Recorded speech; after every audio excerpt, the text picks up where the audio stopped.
오늘 문제풀이반 강의를 맡게 된 강유선입니다. 네. 그 1차 이렇게 시험이 연기된 게 정말 처음인 것 같아요. 네. 그래서 저희 학원 일정도 이렇게 좀 수정이 있었는데 제가 생각했을 때는 사실 이게 1차 시험 지금 전에 문제풀이반이 개강을 하는 거잖아요. 뭐 이런 적도 처음이긴 한데 좀 제가 만약에 1차 시험을 보는 입장이라면 아무래도 좀 신경이 쓰일 것 같아요. 그러니까 온전히 집중은 좀 못할 것 같긴 한데 또 이렇게 할 수밖에 없었던 이유는 이제 작년에 11월 달에 그냥 기본 이론반 그냥 듣고만 유예생분들이 또 많으셨어요. 그래서 그분들은 또 텀이 너무 길어지면 좀 나중에 따라가기가 벅차시기 때문에 그분들도 좀 고려를 했었어야 됐고 그 다음에 또 1차는 이제 조금 미뤄진 만큼 좀 준비 기간이 사실 좀 충분했다라고 판단을 해서 이게 충분히 또 병행이 가능하다라고 생각을 했고 또 동차 그렇게 많이들 하시니까 그래서 저희 학원은 조금 일찍 개강을 했어요. 그래서 그런 점 좀 양해해 주시고 저는 이제 7월 달부터 이제 스터디를 매주 할 건데요. 이따 설명을 드리긴 할 건데 뭐 학원에서 하는 것보다 더 많은 걸 하고 이런 건 아니고요. 이제 그냥 뭐 보충하는 반, 나머지 반 이런 거라고 생각을 하시면 되는데요. 혹시라도 1차 이제 시험 보시느라고 전반부 조금 이렇게 공부 이렇게 집중 못 하신 분들, 그분들 위해서 1차 끝난 다음에 스터디를 진행을 할 거니까 그런 분들은 또 학원 나와서 그때 이렇게 편하게 보충하고 하시면 될 것 같고요. 조금 인원을 제한해서 받는다고 했는데 이렇게 좀 불편하시더라도 좀 양해 부탁드리고요. 저 오늘 이제 나눠드린 거 간단하게 요거 보고 좀 시작을 할게요.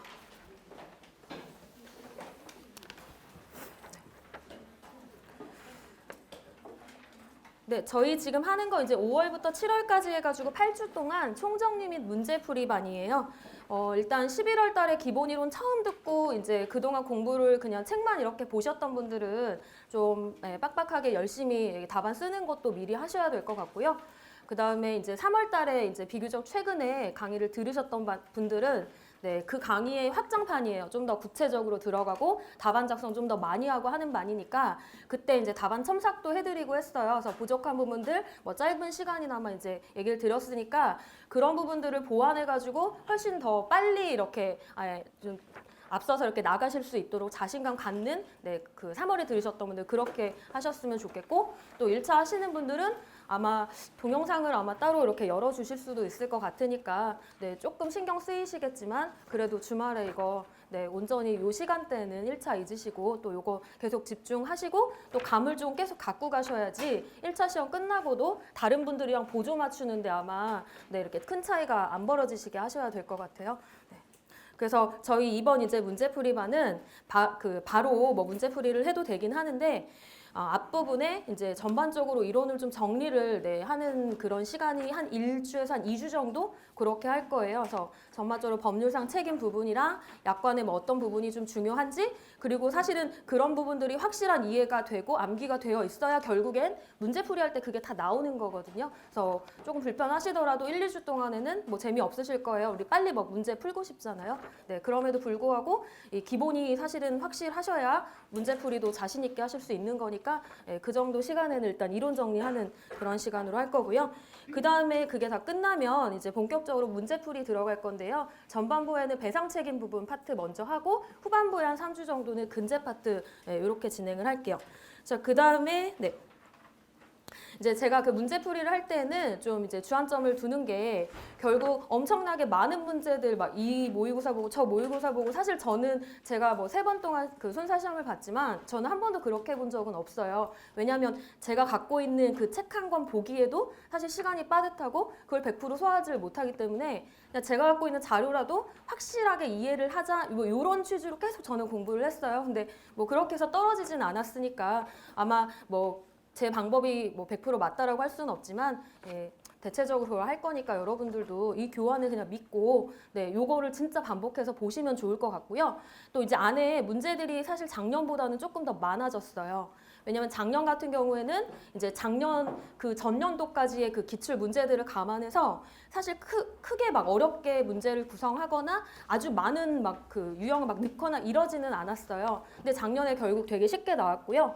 이제 시험이 또 작년 이제 또 더 이제 지나갔고 훨씬 더 이제 길어진 만큼 작년에 또 안 나왔던 거라든지 이런 부분들도 감안해가지고 이제 올해 또 공부하셔야 될 그런 부분들의 문제를 이제 넣기 때문에 작년보다는 이제 문제량이 좀 더 많아져서 교환이 조금 더 이제 두꺼워진 부분이 있고, 그래서 그 문제풀이를 할 때 단순하게 그 문제를 그냥 뭐 외우고 그냥 풀고 이게 지금 중요한 것이 아니라 계속 제가 PPT로 준비를 해드릴 건데 그 문제들을 푸는 방법 그리고 접근하는 방법을 사실은 같이 이렇게 따라하시고 익히셔야지 실제 시험장에 가서 어떤 패턴으로 나와도 문제풀이의 그 감각을 익히시면 어느 정도는 쓰실 수 있는데, 그냥 단순하게 문제 보고 바로 그냥 답안 써야지 뭐 이렇게 강의는 하지는 않을 거여서 거의 대부분 다 문제를 이렇게 구체적으로 푸는 방법, 뭐 순서 이런 거를 굉장히 강조를 해서 이렇게 풀어드릴 거고요.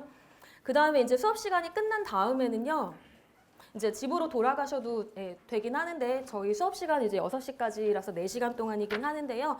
항상 끝나고 이렇게 답안 뭐 복습이라든지 아니면 이제 실제로 또 집에 가시면은 안 써보시거든요. 그래서 다음에 해야지 막 이렇게 하시는데 그런 것들을 이제 좀 여기서 그래도 한 번 더 피곤하시겠지만 뭐 3, 40분이라도 좀 더 해보고 가자 뭐 이런 취지에서 제가 그 주에 필요한 부분들을 이렇게 자료를 또 드릴 거예요. 그러면 푸시다가 정시간이 안 되신 분들은 가시면 되고, 그렇지 않으신 분들은 제가 끝까지 남아서 기다려 드리니까 이제 드리는 문제를 다 풀고, 또 제가 미리 이제 말씀드릴 건데 어쩐 주에는 답안지를 다 작성을 하시면 저한테 내고 가세요 하면 제가 이제 답안지 첨삭 이런 것들 다 해서 조금 감 잡으시도록 다 해드릴 거고요. 또 이제 온라인 듣고 계시는 분들도 이제 답안 어떻게 작성하는지 이제 처음 공부하시는 분들이 있다 보니까 뭐 좀 답안 어떻게 작성해야 되는지 코멘트 한 이런 그 답안 같은 것들도 다 참고하실 수 있게 이제 올려드릴 거니까 똑같이 오프라인 하시는 그 패턴에 맞춰가지고 똑같이 공부해 주시면 될 것 같고요. 그래서 답안 작성 연습하는 거 그리고 피드백 하는 것까지 같이 하고요. 그거 해서 요 과정을 잘 완주를 하시면 진짜 실전 모의고사반에서는 남들보다 좀 더 빠르게 답안 작성하시고 보완하고 이제 감각 익히는 그렇게 하실 수 있도록 잘만 따라오시면 그렇게 하실 수 있을 것 같아요. 원래 첫 주에는 인원이 되게 많아요. 그러다가 이제 조금씩 가면은 이게 안 나오세요. 그러니까 자리가 조금 더 여유가 있어질 것 같긴 한데요. 그러지 마시고 이왕 이렇게 오신 김에 끝까지 한번 8주 동안 해보셨으면 좋겠고, 자, 교재는 교환 오늘 나눠드린 걸로 계속 진행을 할게요. 프린트물로 나눠드려도 되는데 제 생각은 프린트는 사실 갖고 다니면서 보기도 힘들고 또 효용 가치가 별로 없다라고 생각을 해요. 그래서 이렇게 책으로 정리를 해드리면 훨씬 더 이제 활용하기가 더 좋다고 이제 생각을 하고요. 앞부분에는 전반적으로 이제 이론 같은 것들 다 약술할 수 있게끔 거의 한 페이지씩으로 다 이렇게 좀 짤막하게 정리를 해드렸어요. 한번 이렇게 보시면. 그 다음에 그런 이제 이론 넘어가면 이제 문제풀이가 이제 사실 거의 주가 되고요. 뭐 문제풀이 하고 어떻게 이제 진행을 할지는 조금 더 이따가 일단은 말씀을 드릴게요. 그래서 요거 가지고 계속 진행을 할 거니까 활용을 잘 어떻게 하시는지에 따라서 이게 진짜 좋은 교재가 될 수도 있고 이러니까요. 잘 이렇게 갖고 다니시고요. 또 어떤 분들 중에는 물이 엎질러졌어요. 강아지가 물어 뜯었어요. 이렇게 해서 한 권 더 달라고 하시는 분이 있는데요. 따로 드리지는 않아요. 한 권이니까 요거 잘 가지고 다니시고요. 온라인 들으시는 분들도 교재는 요걸로 배송을 해드릴 거니까요. 자, 그럼 뒷장 한번 넘겨볼게요. 그냥 제가 생각나는 대로 이제 간단하게 그 OT 해가지고 거기다 적어봤어요. 넘겨보시면 한 장짜리 요거 얘기하는 거예요. 제가 생각했을 때는 지금 이제 저희가 원래 기본은 5, 6월 8주잖아요. 이제 7월까지 넘어가긴 하는데 지금 이제 기본 이론 끝나고 하는 이 8주가 저는 정말 제일 중요하다고 생각을 해요. 그래서 저희 학원은 8주로 잡았어요. 그 다음에 이제 실전 모의고사 5주 이렇게 하는데 사실 이때 그냥 문제만 많이 이렇게 풀고 이럴 수도 있지만 아까 말씀드린 대로 그걸 결국에는 내가 이해한 걸 답안지로 써봐야 되는데 그 답안 작성이 잘 되는지 안 되는지를 잘 모르신단 말이에요. 그래서 어떻게 하면 조금 더 수많은 답안지 중에서 돋보일 수 있는지라든지 혹은 뭐 불필요한 것들 제거하고 꼭 필요한 부분들이 들어가야 되고 하는 이제 그런 부분들까지도 이제 여기서 할 수 있도록 구성을 했으니까 사실은 저는 2반이 제일 중요하다고 생각을 하고, 사실은 요거 8주 정말 잘 소화를 하시고 끝나고도 충실하게 스케줄대로 하시면 저는 실전 모의고사만 안 들어도 저는 합격할 수 있다라고 생각을 하는데 예, 이제 그거는 이제 본인들의 노력 여하에 따라 이제 틀려지는 부분이니까요. 그래서 요 반이 저는 제일 진짜로 중요하다고 말씀드리고 거기도 적었지만 지금 이 반은요 실력 차이가 제일 적은 시기예요. 물론 유예생분들은 지금 처음 하시는 분들보다 조금 더 잘 쓸 수도 있지만 이런 말씀 드려서 정말 죄송한데 떨어졌을 때 이유가 있어요. 근데 그 이유를 빠르게 본인이 뭐 때문에 떨어졌는지를 확실히 빨리 캐치하고 보완하신 분들은 그 다음에 바로 합격을 하는데 네, 그러지 않고 이게 그냥 연례 행사처럼 5월 되면 또 순사 시험 공부해야지 이렇게 되셔서는 진짜 절대 안 되는데 그래서 요때 유예생들 요거 고려하지 마시고 유예생들 마찬가지로 나 좀 해봤으니까 이거 조금 대충 하면 떠오르겠지? 감 잡을 수 있겠 이런 생각 그냥 버리셔야 돼요. 똑같이 1차 지금 처음 하시는 분들이랑 똑같이 공부한다 생각하시고 임하셔야 될 것 같고 그래서 요 8주 잘 보내시면 정말 실전 모의고사 반에서는 그때 가서 실력 차이가 벌어진다라고 보시면 돼요. 실력 차이가. 그러니까 예, 빠지지 마시고 네, 여기서 할 수 있는 거 쓰고 네, 이렇게 하셨으면 좋겠고요. 자, 그다음에 수업 시간 좀 말씀드리면요. 네.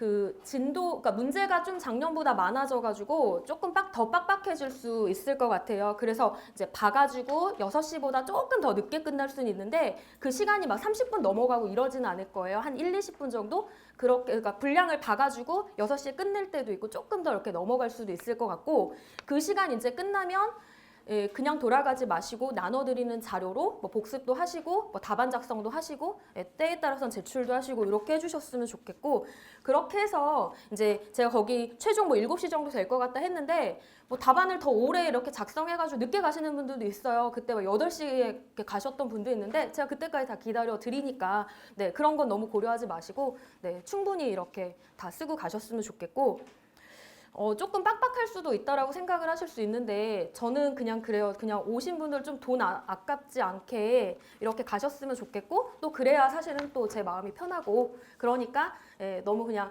힘들다 이런 생각으로 하지 마시고 그냥 여기서 5시간 그냥 보내야겠다 이런 생각으로 네, 오셨으면 좋을 것 같아요. 그래야 또 집에 돌아갈 때 되게 뿌듯하잖아요. 네, 그래서 그거 수업 시간 미리 알려드리고요.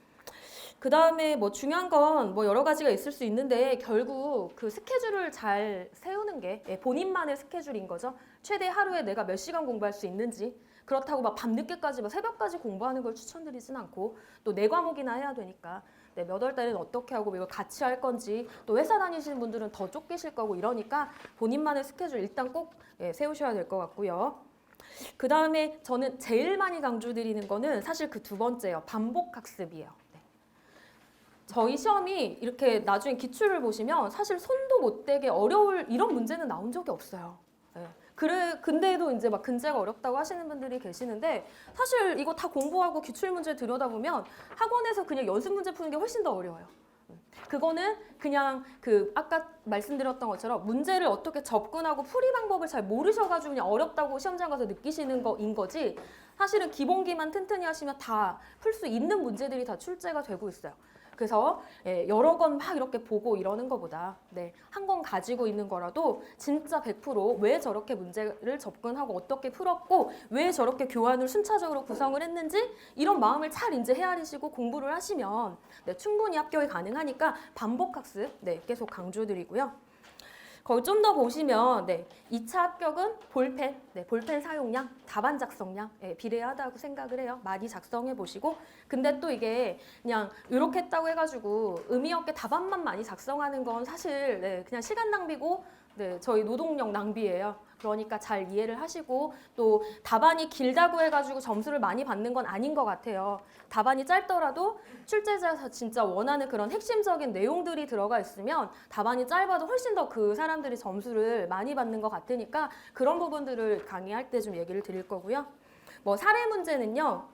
일단 얘는 공부 어느 정도만 하면 대충 뭐 우리 일실수익 산정하고 하는 것들 다 알 수 있고 또 시험 문제가 다 그거 산정하는 게 사실은 주잖아요. 그러니까 얘는 거기 쓰여 있는 것처럼 이렇게 유형별로 어떤 유형이 있는지 패턴만 잘 파악하시고 그런 것만 잘 익히시면 기본은 하세요. 그러니까 얘는 충분히 따라잡고 실력이 향상될 수 있다라고 보시면 될 것 같고 이제 문제는 약술이라고 생각을 하는데 뭐 이따가 요거 잠깐 설명을 드릴 거지만 우리는 사례 문제를 되게 많이 나온다라고 생각을 하는데 뜯어보면은 그렇지 않아요. 그리고 대부분이 어려워하시는 게 다 약술이거든요. 근데 약술은 정말 본인이 노력을 하고 그냥 되든 안 되든 빨리 뭔가를 실행을 해야지 점차적으로 이게 실력이 향상되지, 자꾸 미루고 나 지금은 안 되고 지금 해봤자 아무 생각이 안 나고 미루고 이러면은 결국에는 하기가 되게 힘든 부분이에요.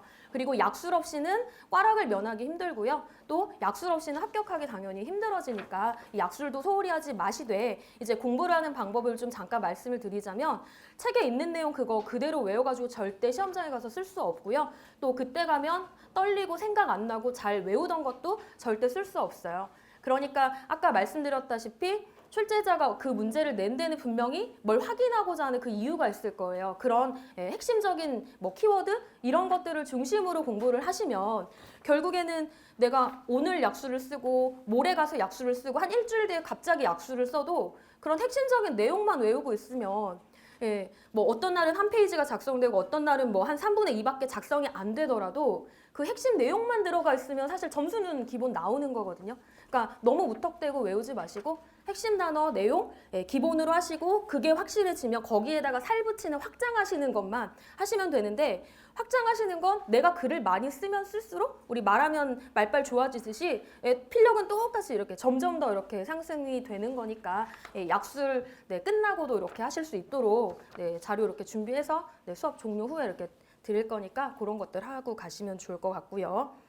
그 다음에 서브노트 같은 것들은 가끔 문의를 하시는 분이 계시는데 만들어야 되냐, 뭐 그거는 자유인데요. 서브노트는 제 개인적인 생각은 사실 만들려면 상당한 시간과 정성이 소요돼요. 왜냐하면 처음에는 우리 기본 이론 들을 때 서브노트 작성은 진짜 비추잖아요. 왜냐하면 어떤 내용이 중요하지 않은지를 모르기 때문에 일단 그냥 간단하게 다 작성을 해요. 근데 또 그거 좀 공부하고 나서 보면 이 부분은 내가 확실하니까 빼버려야 될 것 같고, 또 매끄럽지 않으니까 빼면 또 다시 수정이 되고 그러면 또 지저분해지는 뭐 이런 것들도 있어요. 그리고 또 이런 거를 사실 만들다 보면 뭐 저도 교환 만들 때 그렇지만 혹시라도 이거 빼면은 혹시 그게 또 시험 문제 나오면 어쩔까? 막 이런 생각 때문에 하다 보면 계속 양이 이제 늘어나는 거예요. 그래서 뭐 자유이지만 시간이 많이 오래 걸리고 또 네 과목이나 되고 하니까 여기 교환 드렸잖아요. 앞부분은 다 한쪽 분량의 약술이에요. 그리고 뭐 물론 여기서 안 나올 수도 있지만 대부분은 다 대체로 다 책에 있는 어느 학원이나 책에 있는 내용들이 지금 다 시험 문제 나오고 있기 때문에 그냥 요거 가지고 하셔도 될 것 같아요. 그래서 그거 활용하시면 될 것 같고. 자, 그 다음에 동그라미 두 번째 보시면 이런 지역적인 문제에 시간 낭비하지 마세요. 그런 좀 저희 시험이 사실 실무 과목이긴 해요. 그리고 자동차 보험처럼 약관에 딱 정해져 있는 걸 지금 보는 과목이 아니잖아요. 근데 자본은 약관에 있는 대로 시험을 내는 거니까 약관 벗어나면 틀리는 거예요. 근데 저희 과목은 손해배상이에요. 약관에 배상금 산정이 준데 그거 어떻게 알아? 하나도 내용 없잖아요. 결국에는 법원 판결에 따르는데 이 법원 판결도 100% 무조건 그렇게 되는 건 아니잖아요. 뭐 대법원 같은 경우에도 대법원 얼마든지 전원합체 바뀔 수 있는 거고 하기 때문에 그 실무에서 약간 논란이 있는 것들, 그리고 아직 확정이 안 되는 것들, 그리고 얼마나 케이스가 다양하겠어요. 그런 세부적인 것까지만 뭐 짜잘한 이런 거는 사실 시험 문제 나오기 힘들어요. 그래서 대다수가 이미 이렇게 풀이하는 게 이렇게 맞겠지라고 이렇게 좀 정형화된 이런 것들 위주로 이제 시험에 나오는 거니까 너무 막 불필요한 상황을 막 만들어내가지고 그렇게 막 혼란에 빠지지 않으셨으면 좋겠어요. 사실 막 사례 만들려면은 막 가해자 몇 명 막 모으고 보험도 막 수개 막 이렇게 넣어가지고 뭐 이럴 경우 저럴 경우 가정해가지고 문제는 만들 수 있는데, 사실은 약관이 뭐 완벽하고 뭐 이런 것도 아니고, 또 특히나 막 의무배책이랑 막 뭐 경합시키고 막 이렇게 하시는데 실무에서도 사실 막 그런 일어나지 않을 그런 상황 만들으셔가지고 본인도 혼란에 빠지시고 그다음에 다른 친구들도 혼란에 빠뜨리지 않으셨으면 돼요. 그리고 거기 제가 이렇게 해놨는데 저는 그냥 정말로 이렇게 생각을 해요. 그 어려운 문제를 못 풀어가지고 어려운 문제를 잊어버렸어요. 갑자기 잊어버렸는데 그냥 보편적인 문제를 확실히 맞춰야 합격에 가는 게 좀 더 쉬운 거지.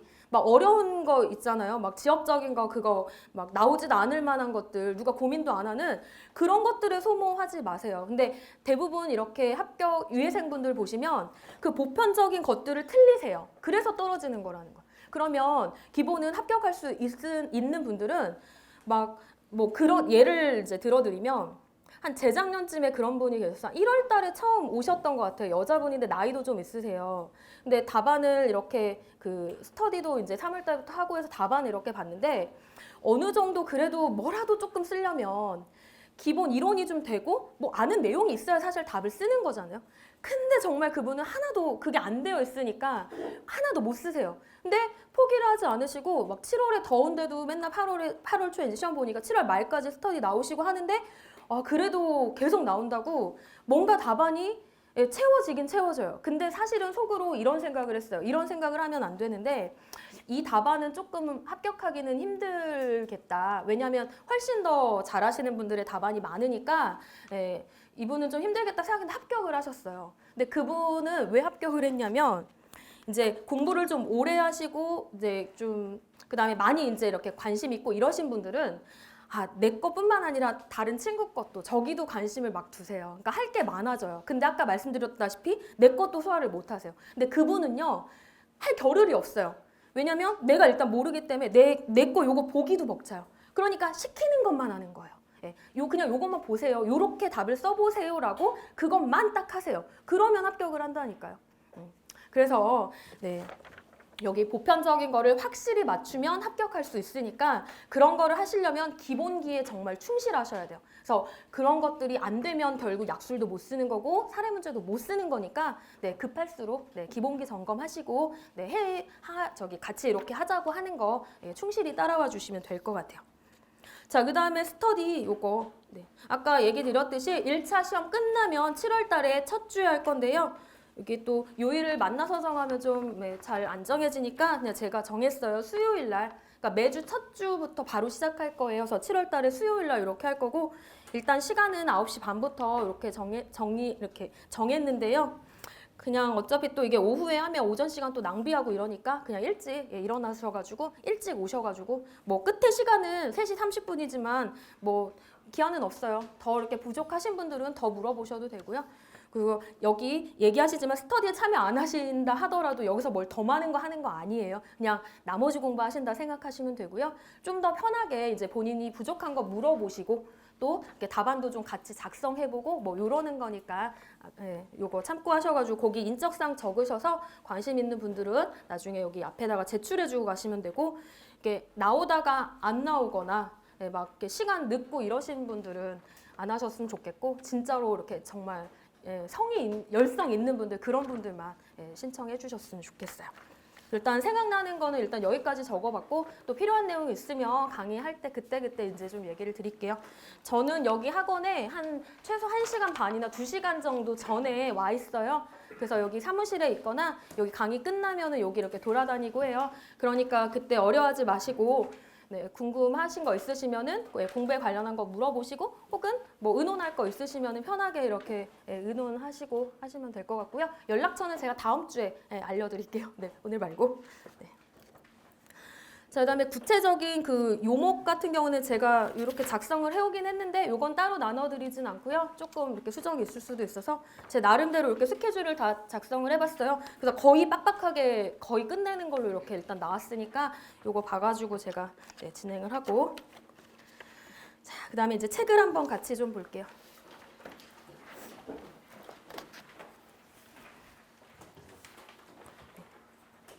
제일 앞장, 그 머릿말 있는데 제가 그 라디오를 즐겨드려요. 사무실에서 일을 할 때 항상 라디오를 켜놓는데 그 SBS를 항상 아침에 출근하자마자 제일 처음에 하는 거는 라디오 켜는 거거든요. 그래서 아침에 뭐 김창완 뭐 이런 것도 듣고 뭐 최하정도 듣고 제일 이제 기다려지는 이제 시간은 그 2시에 그 컬투쇼라는 그게 있어요. 혹시 들으시는 분들 계세요? 거기 보면은 저희가 이제 라디오에 사연을 이렇게 보내잖아요. 그러면은 DJ가 있고 앞에 이렇게 항상 방청객들이 이렇게 와요. 그럼 이제 사연 보내라고 청취자들한테 이제 안내를 해야 되잖아요. 어디로 보내세요? 그럴 때 이제 DJ가 그렇게 외쳐요. 뭐 짧은 문자 하면은 아시는 분 계세요? 뭐 50원 이러고 긴 문자 100원 이러고 합쳐가지고 150원 뭐 이렇게 맨날 외치거든요.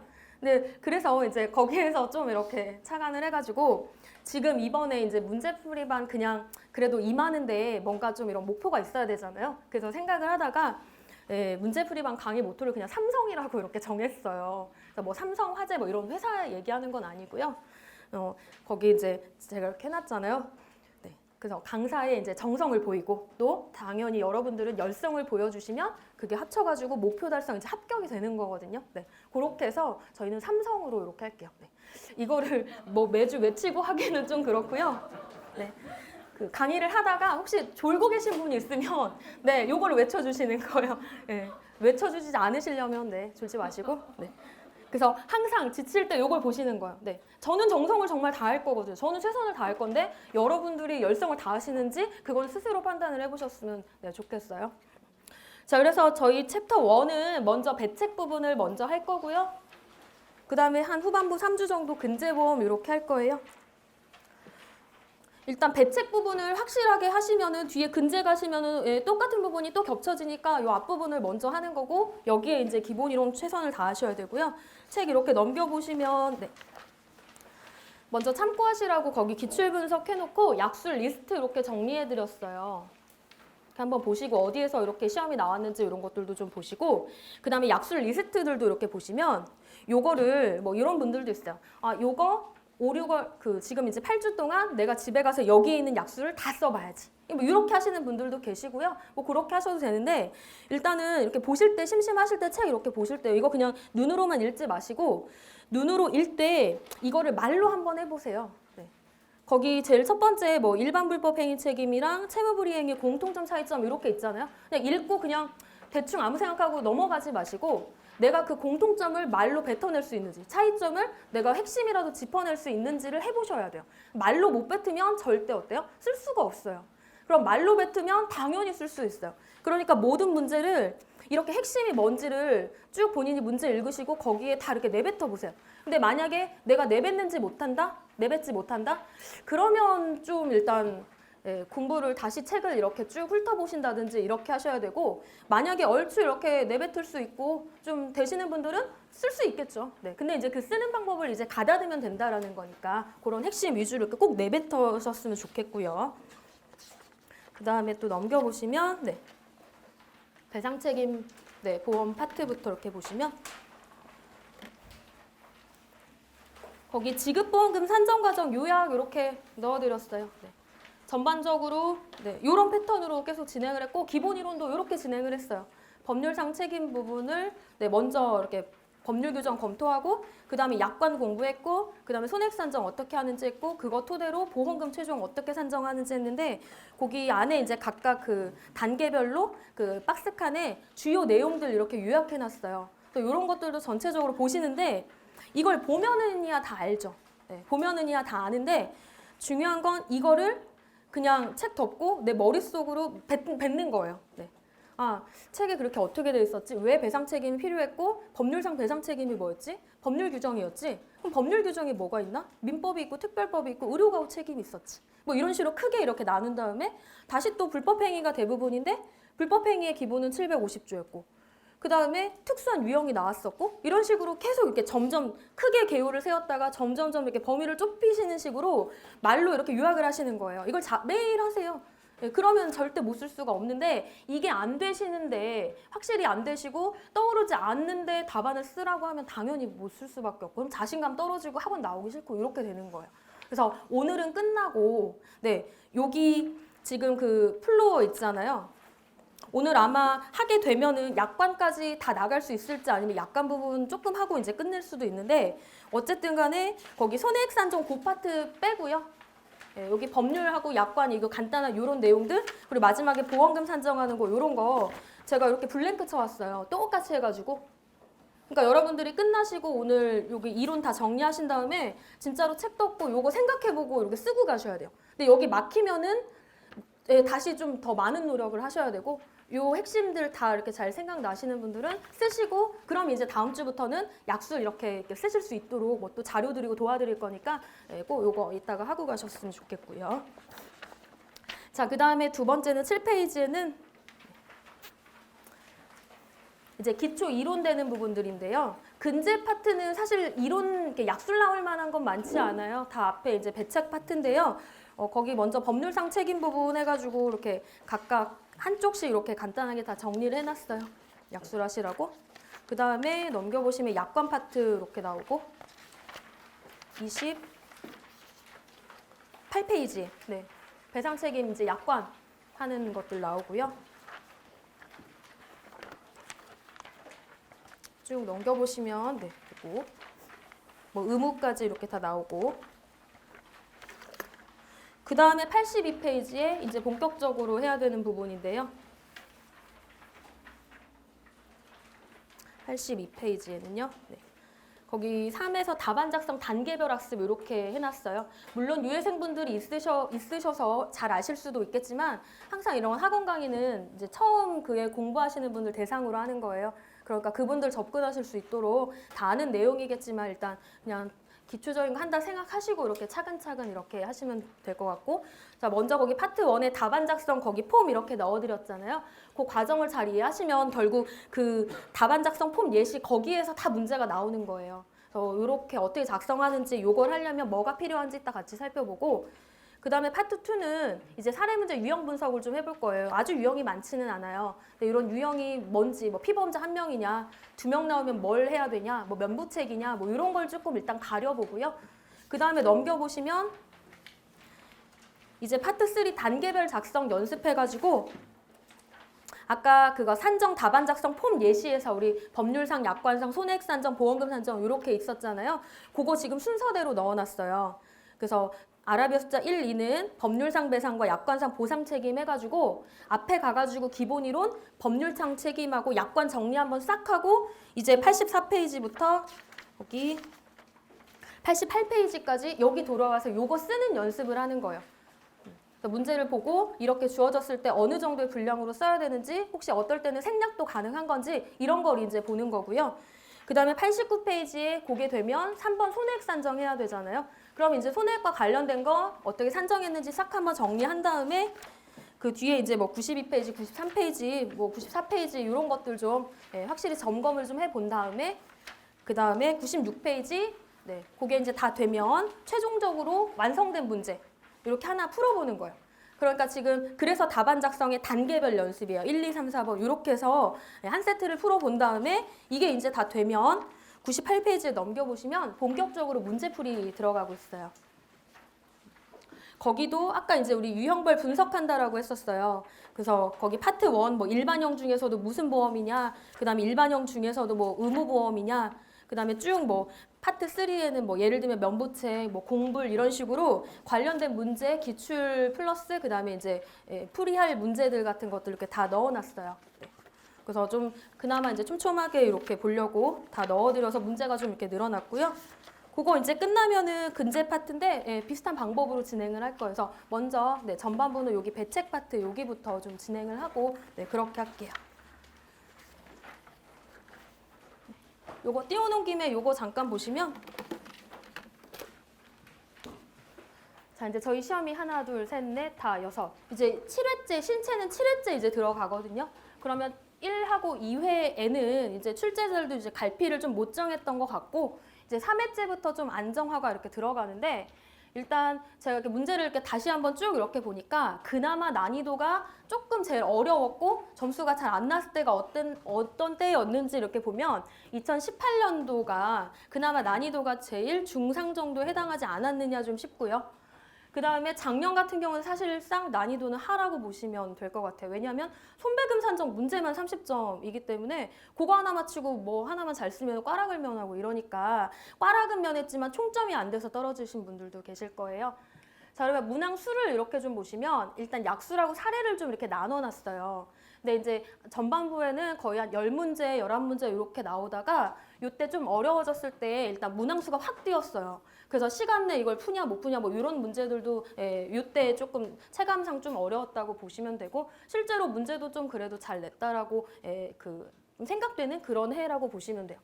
자, 그럼 약수라고 요 문항수를 좀 이렇게 구체적으로 나눠보면 7문제, 3문제. 그러니까 약술이 더 훨씬 많이 나왔어요. 그 다음에는 6문제, 5문제. 여전히 약술이 좀 더 많이 나왔고요. 그 다음에 2018년도에 어때요? 네, 약술이 더 많이 나왔어요. 네, 계속 약술을 강조드렸거든요. 그래서 학원에서 약술 문제를 되게 많이 작성을 했단 말이에요. 자, 그다음에 작년에는 이제 사례 문제 그냥 계산하는 게 더 많이 나왔는데 이유는 뭐냐면 그 손배금 산정하세요 30점 하는데 양괄호 1번에 뭐 5점 손배금 산정, 뭐 그다음에 양괄호 2번도 손배금 산정하는데 뭐 10점 이런 식으로 그 문항수가 많아져가지고 이게 더 많이 나온 거지 사실은 약술이 아주 그렇게 적게 나온 건 또 아니라는 거예요. 자, 그다음에 이렇게 보시면서 전체적으로 작년만 좀 그랬지 결코 무시할 수 없는 부분이 네, 약술 부분이에요. 네. 훨씬 많아요. 7문제, 막 8문제까지 가고 이렇게 돼 있어요. 그래서 이런 것들 감안해가지고 여러분들도 네, 약술 너무 등한시하지 마시고 또 문제 풀 때에도 어떻게 약술 기억하는지 이런 것들도 좀 알려드리고 할 테니까 네, 그거 좀 설명드리려고. 그래서 문항수는 거의 좀 이런 식으로 나오는 것 같아요. 18년하고 19년하고 이렇게 완전 반대로 나왔죠. 네, 45점 이렇게 완전 이렇게 반대로 나왔으니까 올해 나오면은 이게 다시 나오면 좋겠지만 네, 그렇게 안 될 수 있으니까 네, 비등비등하게 잘 공부해 주시면 될 것 같고 어디로 갈 거냐면 거기 네, 여기 82페이지 펴주시면 될 것 같아요.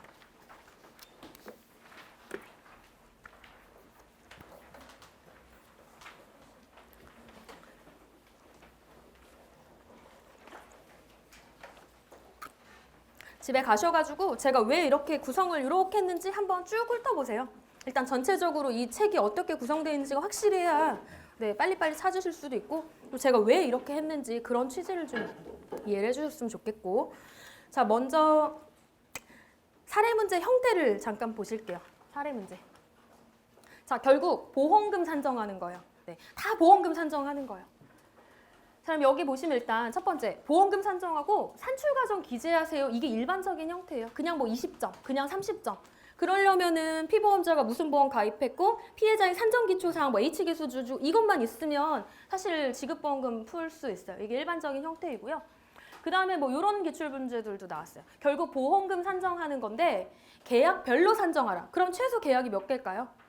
한 개가 아닐 거예요. 2개일 거예요. 그러면 그 2개라는 게 가해자가 2명에서 2개일 수도 있을 것 같고 피해자가 1명인데 뭐 이렇게 보험이 여러 개여서 그럴 수도 있을 것 같고 그러면 답을 어떻게 쓰셔야 되겠어요? 네, 여기 지문에서 원하는 대로 쓰셔야 돼요. 뭐 예를 들면 A하고 B 계약이 있으면 다 피해자 산정 기초까지 다 풀어놓은 다음에 마지막 답을 A 얼마, B 얼마 이런 식으로 풀어주시는 거고 마찬가지로 사고별로 보험금 산정하라고 했으니까 사고가 한 번 난 건 아닌 것 같아요. 최소 2번 이상 났어요. 그러면 1차 사고 다 판단해서 답 쓰고 2차 사고 판단해서 답 쓰고 이런 식으로 답을 꼭 기재해 주셔야 돼요. 그래서 지문에서 원하는 대로 꼭 반드시 최종 답을 도출해 주셔야 돼요. 근데 이런 거 무시하고 하시면 안 된다는 거예요. 자, 그 다음에 이런 것들도 구체적으로 뭐 쓰라고 이렇게 주어진 거예요. 복합장애율과 지급보험금을 산정하세요. 그러니까 보험금 산정하긴 할 건데 아마 출제자가 원하는 게 이 복합장애율을 확실히 아는지를 지금 묻는 거예요. 근데 이게 없어도요. 그냥 보험금 산정하세요라고 해도 지문에 여러분들은 분명 복합장애율을 다 산정을 해놓고 보험금을 산정하긴 할 건데 이렇게 하는 이유는 출제자가 진짜 뭐 산정 과정을 안 쓰는 사람도 그냥 답만 쓰는 사람들도 있을 것 같고 이러니까 변별력을 좀 이렇게 높일 수도 있고 진짜로 내가 이걸 확실히 묻고 싶다 뭐 이런 취지라고 보시면 돼요. 그러니까 답안에는 최소 어때요? 복합장애율 항목을 하나를 빼가지고 산출과정 기재하고 몇 %인지 쓰고 그 다음에 이제 그거 반영해서 보험금 산정하는 이것도 각각 답이 이렇게 뭐 문항 이렇게 항목이 2개 뭐 이런 식으로 나오겠네요. 자, 그 다음에 최근에 이제 보이는 건 이런 거죠. 각각의 질문, 소문제가 되게 많이 나요. 그래서 막 13문제씩 나오는 건데요. 뭐 결국 보험금 산정하는 건데 우리 보험금 산정 이렇게 하려면 지문에 피보험자의 계약사항 주어져야 되고 피해자 인적사항 주어져야 되잖아요. 그러면 그 피보험자의 보험이 예를 들면 뭐 국문 영업 배치 시설 소유자 특약을 가입했다. 이러면 앞에는 뭘 묻는 거냐면 시설 소유자 특약에 보상하는 손에 써라 5점. 뭐 면책사항 써라 5점. 그리고 그거 검토했으면 전체적으로 산정해라 15점. 이렇게 해서 총점 뭐 20점, 30점 이렇게 주는데 이런 문제가 많이 나온다라는 거예요. 그래서 이런 소문제까지 하니까 기본 문제가 10문제에서 막 13문제 늘어나고 근데 다 대부분 작년도 다 이렇게 문제 배점을 다 쪼갰어요. 사실은 이렇게 하는 게 출제자 입장에선 채점자 입장에선 어떨까요? 점수 매기기가 사실 더 좋은 거고요. 우리 입장에서도 생각을 해보면 문항수가 많아져서 막 촉박할 것 같고 이렇기는 하는데 점수를 따기가 훨씬 좋다라고 제가 계속 얘기를 드렸어요. 왜냐하면 이걸 안 물어보면 뭐 내가 이렇게 이건 불필요하다 생각해서 안 쓸 수도 있고, 근데 출제자는 그걸 좀 써주기를 원했었고, 이러다 보니까 이렇게 구체적으로 질문해 주는 게 오히려 우리한테 더 좋을 수도 있고, 그리고 이거 5점인데 조금만 쓰면은 잘만 쓰면 3점은 받을 수 있고, 이러다 보니까 그거 모으면 네, 금방 꽈락 넘어가고 이러니까요. 이런 패턴에 이제 좀 맞춰서 보시면 좋을 것 같고, 이런 것들도 문제 풀 때 어떻게 외워야 된다고 얘기를 드릴게요. 자, 그래서 여기 보시면 질문에 이제 처음 나왔을 때는 이렇게 산출 과정을 기재하세요. 보험금 산정하 이렇게 돼 있잖아요. 근데 이 밑에는 그런 말은 없어요. 그러니까 산출 과정 기재하라 굳이 이런 말을 안 써드려도 여러분들은 이면지에 이렇게 간단하게 작성하시고 가면 이렇게 초안지 한 장 주잖아요. 거기에 작성하시고 답안을 옮길 때에는 반드시 산출 과정은 꼭 기재를 해주셔야 된다고 보면 돼요. 산출 과정이 없이 답만 쓰면 답 틀리면 그냥 0점이에요. 근데 산출 과정이라도 맞게 기재를 하시고 답 틀리면 점수 있어요. 네, 그래서 요거 꼭 해주셔야 되고. 자, 그다음에 여기 말씀드린 대로 그 보험의 보상 손해 뭐 면책사항이라든지 관련 법령이라든지 보험금 이렇게 유기적으로 연결돼 있는 문제가 나오는 거니까요. 그냥 보험금 산정하고 이 문제 다 풀었어 이렇게 하지 마시고, 시소유 보이면 머릿속으로 보험금만 산정할 거지만 시소유의 보상한 손해가 뭐였지? 면책사항이 뭐였지? 말로 뱉고 꼭 문제 이렇게 푸셔야 될 것 같아요. 자, 그다음에 요건 아까 말씀드린 거예요. 묻고 있는 사항이 있으면 보험금 산정하기 전에 그 묻고 있는 사항을 반드시 이렇게 목차로 빼가지고 각각 이렇게 꼭 기재를 해주셔야 훨씬 더 좋은 답이 되고 좋은 점수를 받으실 수 있어요. 그래서 이런 것들 반영해가지고 기출문제도 나중에 한번 보시고 그 다음에 이제 연습 문제 같은 것들도 좀 풀어볼게요.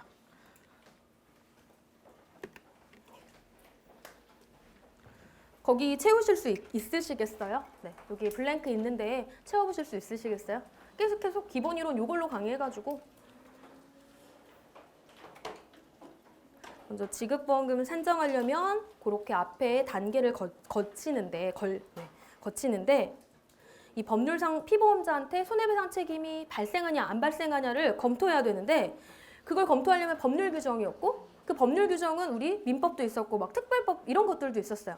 자, 그러면 뭘 할 거냐면 지문에 시험 문제 지문에 이렇게 주어졌는데 피보험자의 법률상 책임을 판단할 수 있는 근거가 되는 부분이 어디에 있느냐, 내가 뭘 보고 이 피보험자한테 과실이 있냐 없냐를 판단할 수 있느냐, 거기를 쓰는 거예요. 그럼 뭘 쓰셔야 될까요? 그냥 피해자 산정 기초사항 보면은 피보험자한테 잘못 있냐 없냐 알 수 있을까요? 없어요. 무슨 말이냐면 이렇게 되는 거죠. 보통은 문제 이렇게 있어서 여기 사고 경위가 막 어쩌고 주어지잖아요. 피보험 정기동이 어쩌고 저쩌고, 그 다음에 여기에 피보험자의 보험계약사항 이렇게 주어지고, 보통은 여기 산정기초 사항인데 이 산정기초가 다 피해자 거 얘기하는 거잖아요. H계수 주어지고 뭐 이런 것들이에요. 그러면 이게 이제 시험 문제면 우리가 일반적으로 답안 작성 폼을 저렇게 1, 2, 3, 4번 이렇게 할 건데, 일단 여기 들어가는 게 제일 먼저 약관 보니까 피보험자한테 법률상 손배 책임이 발생해야 보상한다 약관에 이렇게 돼 있어요. 그러니까 제일 첫 번째 뭐 해야 되냐면 언제 피보험자한테 법률상 책임이 발생하냐. 피보험자가 피해자 다치게 했더라도 그게 법률상 손배 책임 질 일은 아니면 어때요? 보험자가 보상해주지 않아요. 그러니까 피보험자의 법률상 책임이 발생하게 되는 근거가 뭐냐를 찾아야 되는데, 그 근거가 일단 어디 나와 있다는 거예요? 법률 규정이에요. 법률 규정. 그럼 그 법률 규정이란 거 우리 뭘 배웠죠? 책에서 법률상 책임 파트 해가지고 기본적으로 민법을 배웠어요. 그 다음에 이제 뭐 특별법 일부 이런 거, 제조물 책임법 이런 것들이 있었겠죠. 자, 그러면 이 지문에서 얘를 가지고 뭔가 판단해가지고 피보험자가 잘못이 있다라고 여기 검토를 해야 되잖아요. 요건 이제 요 중에서 어디에 그 단서 규정이 있겠냐는 거죠. 사고경위예요, 사고경위. 사고경위를 잘 읽으시면 거기에 뭐 피보험자가 무슨 잘못을 꼭 한 것처럼 막 어쩌고 저쩌고 이렇게 주어져 있단 말이에요. 그래서 저 부분을 쓰실 때는 일단 피보험자, 피해자 게 아닌 거죠. 피보험자의 법률상 손배 책임을 검토하려고 하는데 그건 어디 나와 있냐면 일단 사고경위를 보셔야 되겠죠. 사고경위. 그럼 여러분들은 사고경위를 읽으시고 그게 우리가 배웠던 뭐 민법의 750조를 잘못한 건지 758조를 잘못해서 책임을 지는 건지 이런 걸 이제 배웠던 거 가지고 판단을 해보시는 거야. 그러면 이제 이 부분은 답이 피보험자는 예를 들면 뭐 민법 758조 공작물 점유자 소유자 책임에 근거하여 법률상 손배 책임을 부담할 것으로 사료된다. 이런 식으로 답을 이제 뺄 수 있다는 거죠. 그럼 여기 이제 됐고요. 그다음에 이제 또 다시 약관 보니까 이거 발생했다고 무조건 돈 주는 거 아니잖아요. 면책사항이라든지 뭐 혹시 계약상 하자 같은 것들 살펴봐야 되는데 그거 일단 우리 보상 책임이라고 했었잖아요.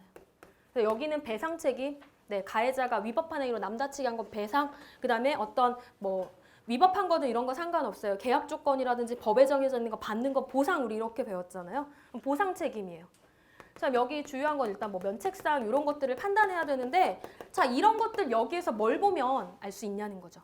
그리고 여기 무슨 보험인지를 봐야 이게 보상해주냐 마냐 이렇게 검토할 수 있잖아요. 뭘까요, 여기는? 네, 누구의 일단 보상 책임이에요? 피보험자의 보상 책임이지 않지 않아요? 피보험자는 피해자한테 잘못한 거 배상해주는 거 1번에서 다루는 거고 보상 책임은 보험회사가 이거 보상해줘야지 되냐 말아야 되냐 지금 이걸 따지는 거잖아요. 그럼 뭔가 보험회사와 관련되어 있는 거니까 뭔가 보험계약상 이런 부분을 봐야 되는 거 아니에요? 일단 여기 계약상 이런 것들. 그래서 이 보험이 무슨 선주배책이냐 시소유 특약이냐 그래서 사고 경우에서 이거 보상해주는 거냐 마는 거냐 그 다음에 한도액이 사람이 여러 명 다쳤는데 뭐 사고당 뭐 몇 억이냐 이런 거 어떻게 적용하고 하는 거는 다 여기 들어갈 거. 계약상 일단 보셔야 된다라는 거죠. 기본적으로.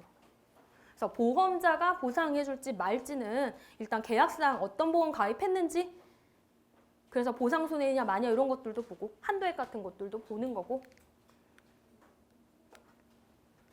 기본적으로는 계약상이 필요한 거고요. 자, 그 다음에 사고 경위도 봐야 될 때가 있어요. 이게 담보 손해냐 아니냐 판단해야 돼요. 면부채 가릴 때는 일단 사고 경위도 웬만하면 다 보상해주는 사고이긴 하는데요.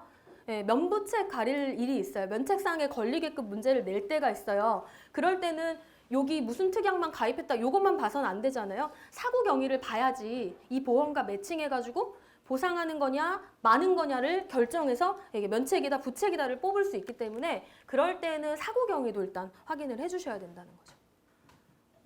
계약사항과 사고 경위. 자, 그러면 이제 여기까지 면책사항에도 안 걸리는 거예요. 그럼 여기도 이제 문제가 없어요. 자, 그러면 최종적으로 뭐 보상해 준다라고 나와 있어요? 피보험자가 법률상 손배 책임을 짐으로써 입은 손해를 보상해 준다라고 되어 있으니까 손해배상금이 필요하겠죠. 그럼 얘를 산정해야 되는데 자, 얘는 이제 지문에서 뭘 보고 여기 들어갈 걸 찾을 수 있겠냐는 거죠. 계약상은 여기 보험계약상 필요 없죠. 그 다음에 사고경이 필요 없잖아요. 결국에는 피해자와 관련 있는 뭔가 산정기초사항을 보면 될 거예요. 그래서 산정기초사항 보시면 이거 다 피해자와 관련되어 있는 거예요. 그러니까 이거 바꿔 말하면 무슨 말이냐면 피보험자가 피해자에게 배상해야 될 금액도 이거인 거고 그 뜻은 뭐예요? 피해자의 손해액이나 같은 거예요. 그러니까 산정기초사항은 다 피해자 생년월일이 어쩌고 피해자가 치료받고 장애가 몇 프로 남았다 다 이 내용이란 말이에요. 이게 결국 피보험자의 손해액이나 같다는 뜻인 거예요. 자, 그러면 우리 법률에서 어떻게 주기로 했냐면 통상손해 준다라고 되어 있잖아요. 그럼 그 통상손해도 법에 사실은 그런 범위라든지 이런 거 없어서 좀 이렇게 정해야 된 것들 모아보니까 주로 이런 것들이었어요. 그래서 사고 나면 당장 피해자 이렇게 비용 나가는 것들 쭉 이렇게 써보면 뭐 치료비도 있었고 종결 후에 들어갈 향후 치료비, 사망하면 장례비, 뭐 개호비 이런 것들이 있었고요. 그 다음에 제일 중요한 게 뭐예요? 다 일실수입 산정하는 거예요. 입원하면 얼마냐, 후유장애 남으면 얼마냐, 사망하면 얼마냐. 그 다음에 회사 다니는 사람은 뭐 이런 일실퇴직금 같은 것들 이런 거 있었고 마지막에 위자료. 요 합계액이 결국 피해자의 손해임과 동시에 피보험자가 줘야 되는 돈이니까 피보험자의 손해액이나 똑같은 거예요. 그래서 이 부분은 3번은 이 지문에서 피해자의 산정기초 사항을 확인하시면 된다라는 거죠. 이렇게.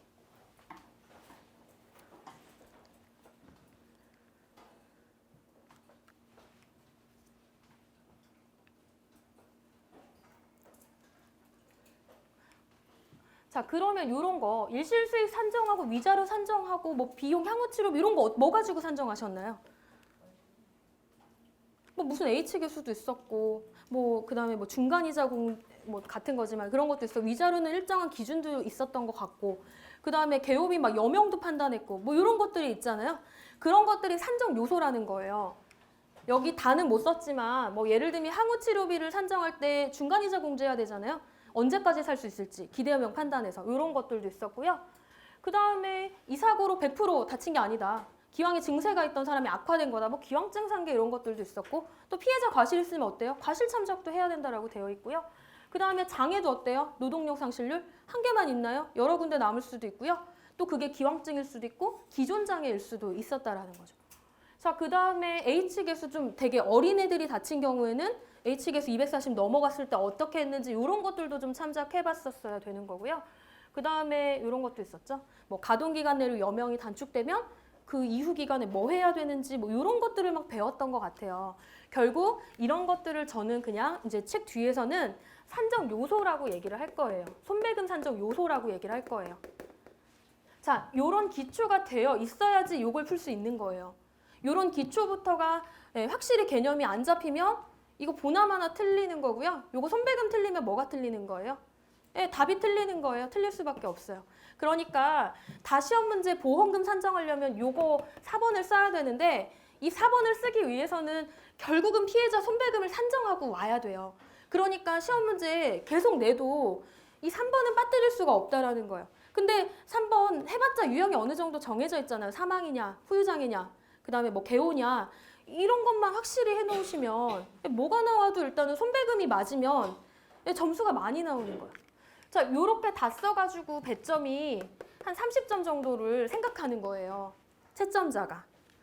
여기 답까지 맞히면 30점이라고 생각을 하는 거예요. 근데 답 틀렸다고 0점 이거 아니라고 말씀드렸잖아요. 그러면 만약에 이 단계가 1번, 2번, 3번, 4번 요 과정 거친다라고 한다면 여러분들 생각에는 어느 단계의 점수 배점을 채점자가 많이 줄 것 같으세요? 뭔가 이렇게 좀 세부적으로 나눌 거 아니에요?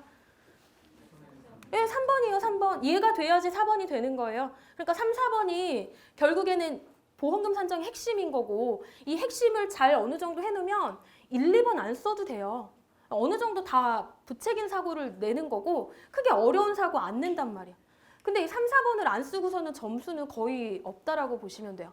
그러니까 점수를 어느 정도 이렇게 득하시려면 여기 손배금 산정 기초를 진짜 확실하게 하셔야 된다라는. 그래서 이런 것들 풀 수 있는 각각의 요소를 이제 저는 손해배상금 산정 요소라고 할 거예요. 손배금 산정 요소 이렇게 생각을 해주시면 돼요. 그래서 이런 것들 이제 다음에 가가지고 하나씩 이렇게 연습을 해볼 거예요. 복습하고. 자, 이렇게 하면 이제 합계가 나오겠죠. 뭐 한 1억 나왔다. 자, 이거를 어때요? 보험회사가 다 준다라고 했던가요? 그죠? 뭔가 또 계약 조건을 정했을 거 아니에요? 그 보험 계약 당시에. 그러니까 이 부분은 계약상을 다시 봐야 돼요.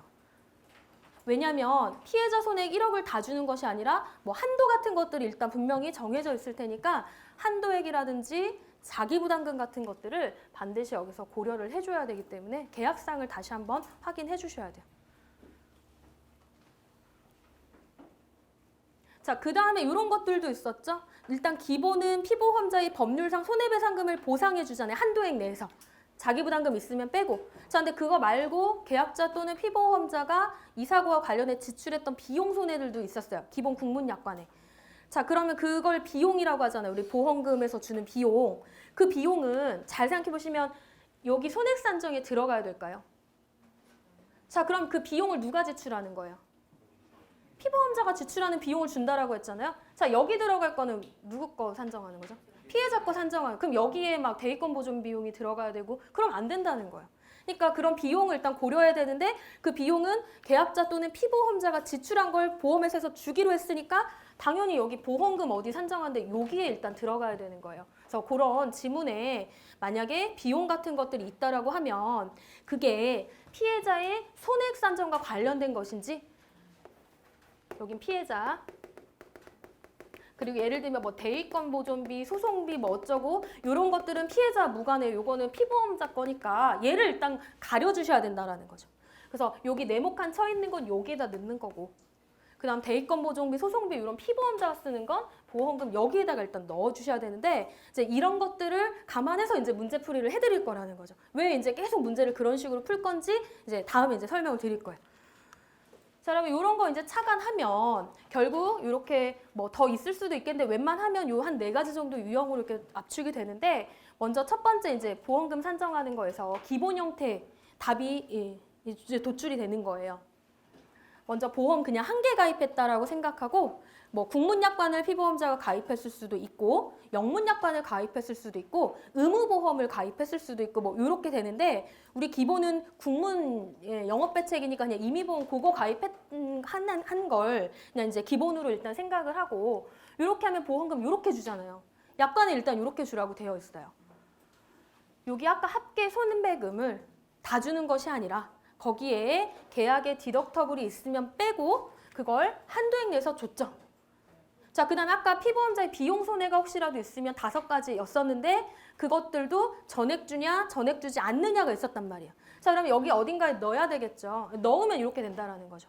그래서 한도액 내에 영향을 받는 건 공탁보증보험료, 그다음에 방어비용이 있었고 그다음에 그거 제외한 나머지 3가지는 한도액 상관없이 전액 주는 거니까 이렇게 일단 뺐었어요. 그럼 이때 나오는 게 결국에는 보험회사가 최종적으로 지급해야 되는 보험금인 거고 결국 요거 찾는 게 시험 문제라는 거죠. 요거. 그러니까 여기 손해배상금이 정확하지 않으면 당연히 틀리는 거예요. 그리고 여기 손배금에 들어갈 것과 여기 비용 자리에 들어갈 것이 혼합돼 버리면 당연히 답이 틀리는 거예요. 이런 것들을 배우셨으니까 일단 잘 고려해 주시고요. 자, 그 다음에 이제 의무보험들도 있을 거고, 그 다음에 CGL 보험들도 있을 텐데, 그건 이제 나중에 배워가지고 추가만 하면 될 것 같고. 자, 그 다음에 보험금 분담 유형도 있지 않았어요? 요건 이제 피보험자 그냥 보험 딱 한 개 가입했다. 요거였고요. 피보험자가 여러 개 보험 가입했을 수도 있어요. 보험금 분담의 유형도 있어요. 분담.